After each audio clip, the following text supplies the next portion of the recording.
हमारे साथ इस समय मारियम मुनाफ जुड़ रही हैं। वो इस समय वहाँ के जो ताज़ा हालात हैं यूक्रेन के, वो उसके बारे में बता पाएंगी। बहुत बहुत शुक्रिया। अगर आप हमें बता पाएँ कि इस समय आप कहाँ पर हैं और वहाँ के हालात कहाँ कैसे हैं। हेलो। मैं इस वक्त सुमी स्टेट यूनिवर्सिटी से बोल रही हूँ। सुमी के हॉस्टल में हूँ। अभी जस्ट हमको बहुत ही जोर से बॉम्ब ब्लास्ट का आवाज आया। हम लोग सब रेडी रेडी हो चुके हैं, जैकेट वगैरह पहनकर, और हम लोग बंकर्स में जाने के लिए रेडी है अभी। सारे फ्लोर्स वाले बैग पैक कर रहे हैं अपना, जो भी इम्पोर्टेंट चीजें लाइक डॉक्यूमेंट्स हो गया या फिर लैपटॉप वगैरह हो गया, वो लेकर हम लोग अभी नीचे जाएंगे। हमें मैसेज आ गया है। जी, जी, आपके पीछे आवाज़ भी सुनाई दे रही है। जी, सब बिल्कुल, लोग हॉस्टल के रूम्स में, सब आपके लोग ही पीछे पैकिंग काफ़ी करके आवाज़ें हैं और भाग रहे हैं अभी। बिल्कुल ये बमबारी के बीच में आप हमसे बात कर रही हैं। अगर आप मुझे बता पाएँ कि ये जो इलाका है, ये कौन सा इलाका है, क्योंकि शुरू में आपकी आवाज़ शायद पूरी तरीके से आ नहीं पाई थी। हम लोग सुमी स्टेट यूनिवर्सिटी के स्टूडेंट हैं। सुमी सिटी जो है वो 48 किलोमीटर की दूरी पर है रशिया के बॉर्डर से। और कल रात को ही हमें ऐसा मैसेज आया था कि यहाँ के मेयर ने बताया है कि 19,000 ट्रूप्स जैसे रशियन ट्रूप्स आ रहे हैं अभी। तो शायद ये उसी वजह से बॉम्बार्डिंग वगैरह फिर से शुरू हो गया है। हमें हर रोज सायरन का आवाज आता है और हमें दिन में 2-3 बार शेल्टर में जाना पड़ता है, अंडरग्राउंड होना पड़ता है। हम लोग मैक्सिमम 6 घंटे जितना हम लोग बंकर में रह चुके हैं, जहाँ पे कोई लाइट नहीं है, मिट्टी है, सफोकेशन है। और वहाँ पे ना वॉशरूम्स है, कुछ भी नहीं है। बस वहाँ पे आप ऐसा समझ लो एक कब्रिस्तान के जैसे, जहाँ पे हमें जाकर बैठना होता है अंधेरे में। ठीक है। एक और बात वो ये कि आपने निकलने की कोशिश नहीं की क्या, आपको या भारतीय दूतावास के लोगों से आप संपर्क में नहीं हैं? हमने बताया गया, हमें ऐसा इतना बताया गया है एम्बेसी से कि जब तक आपका इवैक्यूएशन का प्लान नहीं आता है, आप शांत रहिए, मेंटेन कीजिए सारे लॉज को और फॉलो, मतलब शेल्टर में ही रहिए, बाहर मत जाइए। हमें नहीं पता हमें कब इवैक्यूएट किया जाएगा।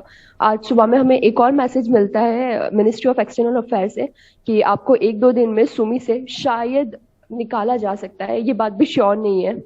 और अगर ऐसा होता है तो बहुत अच्छी बात है, लेकिन अगर नहीं होता है तो हम लोग अगर फंस गए यहाँ पे तो फिर कोई कोई गवर्नमेंट हम तक पहुंच नहीं पाएगी, क्योंकि सिचुएशन वर्स होती जा रही है दिन पर दिन।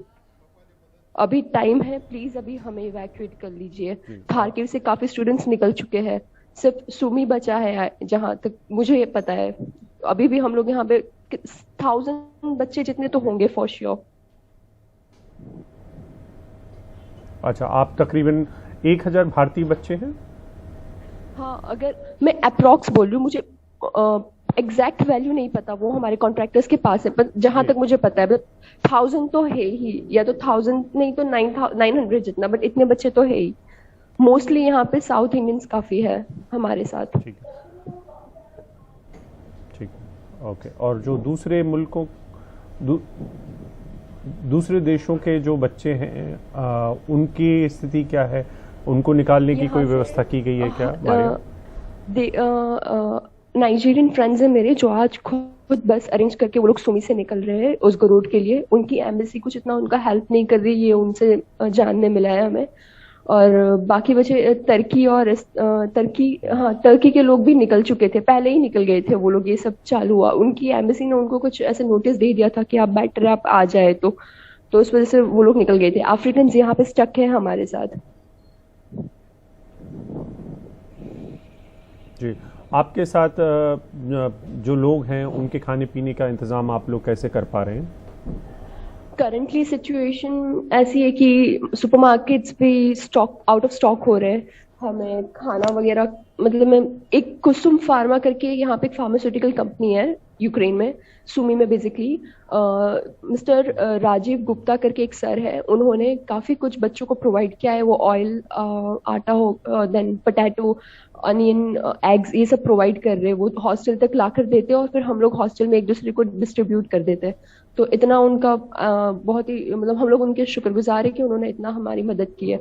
पर और एटीएम भी आउट ऑफ कैश है, तो पता नहीं कब तक हम लोग ऐसे सर्वाइव कर पाएंगे। अभी तो फिर भी थोड़ा सा भी निकलना बाहर पॉसिबल है, तब जाके ये लोग बाहर से सामान लेकर देते हैं हमें, बट अगर ये भी बंद हो गया तो फिर हमारे पास स्टॉक नहीं है हॉस्टल में।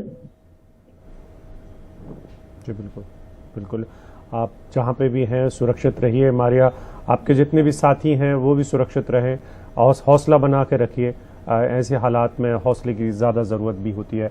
बहुत बहुत शुक्रिया, आप ऐसे कठिन हालात में भी हमसे बात कर पा रहे हैं।